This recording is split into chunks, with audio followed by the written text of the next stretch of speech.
Okay, I'm here with Major Paul Gallender, and we've just finished the B Super Level 2 course, and I just wanted to ask you, tell me a bit more about what you're doing with paddleboarding with the Navy. Okay, Simon, one of the things we're working on is to expand the range of what we call challenging activities. Now, paddleboarding is a challenging activity.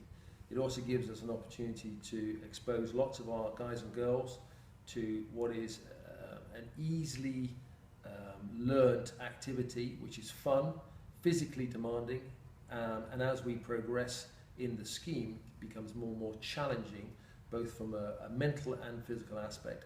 Now, it also clearly incorporates teamwork, and therefore helps us reintroduce a lot of the naval service personnel with a waterborne environment.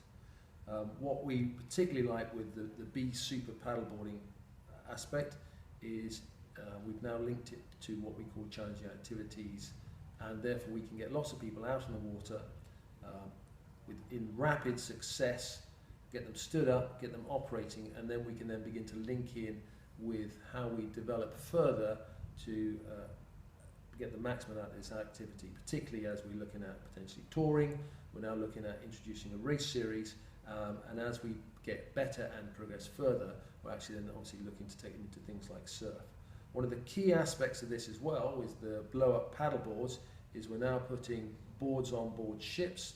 As ships deploy, it means we've got another fantastic activity we can use to get our guys and girls out in the water in the Middle East whilst on deployment and around the world, and take this the next step further. Sounds pretty exciting. I know we've been paddling around a few ships here in Portsmouth Harbour, and it seems to fit in paddleboarding really well with the other activities you have here in the centre, like sailing and kayaking and canoeing. Well, yeah, I mean, and there's clear links. It's a paddle sport. We already have, as adventurous training, we have sea kayaking, we have kayaking, we have open boating, and then we have a series of other activities which we classify as either sport or challenging activities such as dinghy sailing, etc. So this just expands that menu of opportunities for our people, and it's very much geared towards activity, fun, but also getting them out there, getting them amongst it, and exposing them to what the naval service has to offer them.